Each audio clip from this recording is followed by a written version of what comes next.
Hello everyone, welcome back to our MTX Legend series, where we take some of MTX's iconic vehicles and break them down to give you a behind the scenes look of how the car came to be, the process to get it done, and some cool stories along the way. In this episode, we're going to be taking a look at a 2006 Buick Lucerne. And to help me out, I got my friend Jason Plank. What's up, man? How are you doing? Doing good. So, what can you tell me about this Lucerne aside from, it's modestly different in comparison to what I've seen in the past? Yeah, this one's a fairly mellow build, which is what we're targeting. It's a beautiful car, sleek car. We were going for kind of a urban city look with the car. This came in the time period that I was overwhelmed with cars and not with bodies.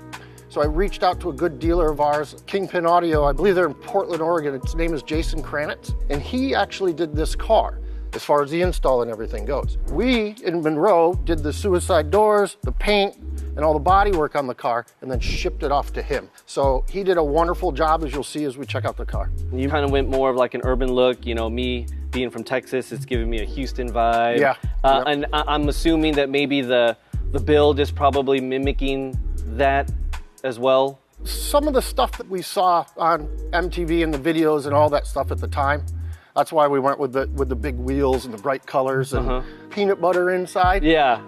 So that's what this car leaned towards for us. What we've seen in past episodes, you have these big old crazy like amp racks and all this stuff. That's not prevalent in this one. Not this one, no. This one was keep it classy. It's real clean and real simple. Okay, yeah, let's check it out.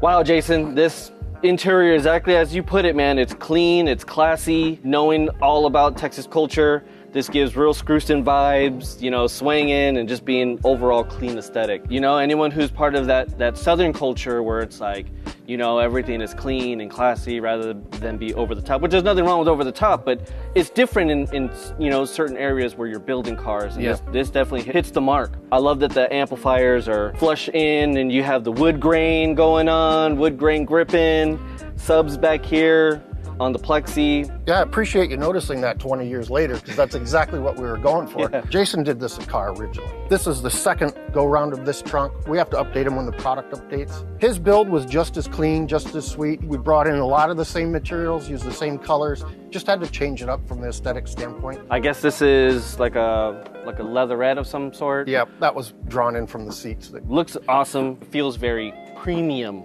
Yeah. Which I guess that's what you were kind of going for the time. Yep. You were saying it has like a whole, peanut butter kind of look and feel. I took that from the Texas slang of the beige interiors. Yeah, the peanut butter. I'm assuming that the interior's similar like this? Yes. Yeah, okay. It carries this theme through the whole thing. Cool. Yep. Mind if we kind of take a look at it? No, let's go ahead. All right.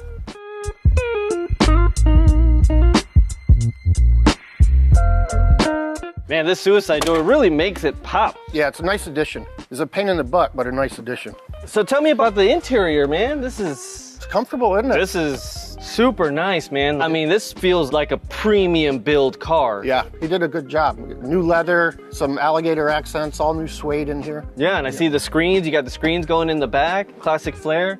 I did also see that you put a black Buick logo? Yep, that's the port for the sub box in the trunk. The port from the back. Okay, so it's blowing right through into the cab of the car. This car just feels like $1 million. It looks and feels amazing, and I want to see if it sounds amazing. So you mind if we do a little quick demo? We can do a little demo. Cool.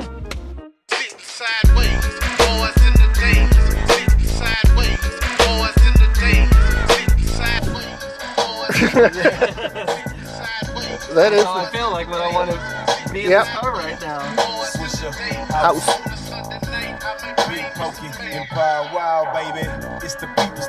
I love it. Dude, it sounds amazing, man. Yep. I love it. Okay, so we have Jason Kranitz and Jason Plank from the 2006 Buick Lucerne build. What was your favorite part of the build?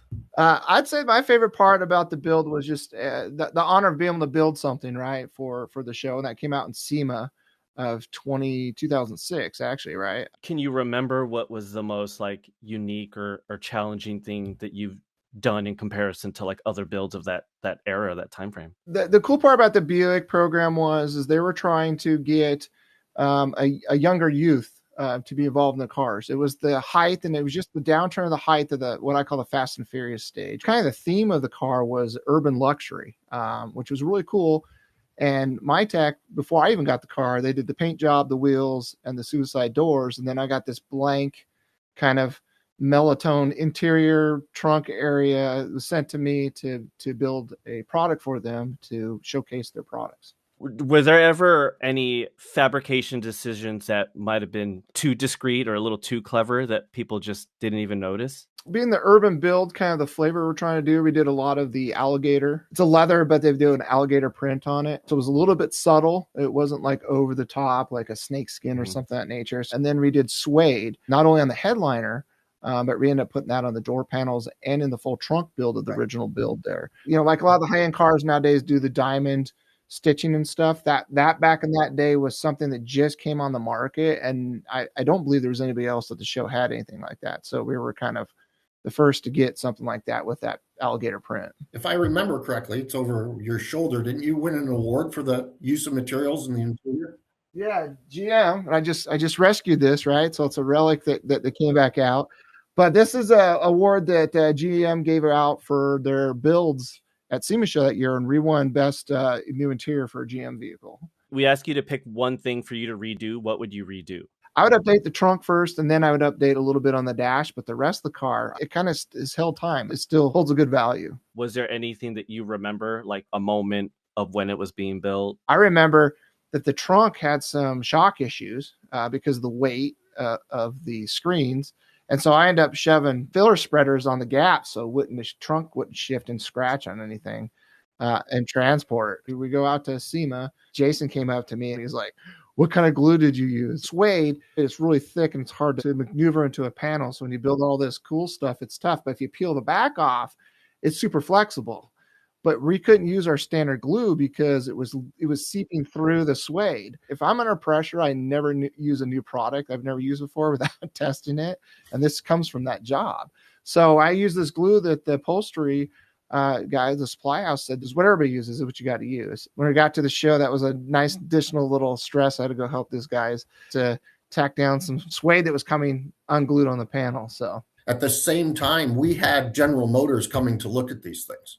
Because not only did they go to SEMA, they went to the LA Auto Show and a couple other places on the West Coast. And just so maybe the viewers know, Jim reaches out to like a company like MyTech, and they do what they call dollar cars. And they're saying, "Hey, here's our philosophy. We want to take these vehicles and do this with them. We want you to put your touch on them, but they have to go to these shows. And you know, if you fail at it, then they come back for you. You're under contract with them." And what they wanted to do is really pull the youth in, saying, "Hey, we want to be like the Chevy Cavaliers or the Honda Civics or the Mitsubishi. We want to show that, hey, you could have a cool kind of a street car like Fast and Furious theme but would have more of a luxury urban feel to it." That was their whole concept of the car. What would be some really cool advice you can give some young builders who are interested in creating stuff like this? I think the biggest piece of advice is have a game plan ahead of time.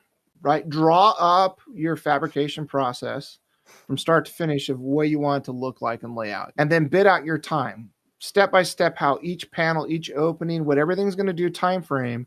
And then look at that time frame and make sure you can get it done. The minute you start going off task because your creative mind with the fabrication process, you end up killing time on the back end. Put the creative side of it and the overall view of what you want to do ahead of time, and then stick to that plan. That's your roadmap, including figuring out how much time that's going to take. That way you can be successful with that build when it shows up. What are you up to now? I've been running a training school in retail. I've got to focus on my retail, but I manufacture products for the Harley Davidsons. When it comes to the car audio side and the fabrication side, we are completely doing our training courses and showing everybody the ins and outs of everything we do.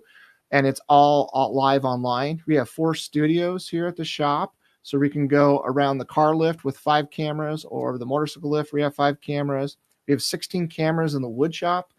And then we have our main studio up here, which I'm in, which has 5 cameras. So we're doing live online trainings from everywhere, fabrication to tuning audio systems to CAD drawings to 3D printing, you name it, that's what we're doing, but it's live online. Whether you're starting out or whether you've been in this industry for 10, 20, 30 years, there's always something new to learn every day. Exactly. Yeah, my philosophy is the day you stop learning is the day you die. So Yeah, that's awesome. And for the people watching, where can they reach you if they want more information about stuff like this? On YouTube is going to be our channel. So it's Major League Fab. And then we also have Vegas hard bags for all our motorcycle stuff. Or if you want to head right on over, we have Instagram, Facebook on both those. Or you can go to our website, which is majorleaguefab.com and also vegashardbags.com. Hey, thanks a lot for checking out the Buick Lucerne build. If you like what you see, give us a like in the video, comment, let us know what you want to see next, and we'll see you in the next one.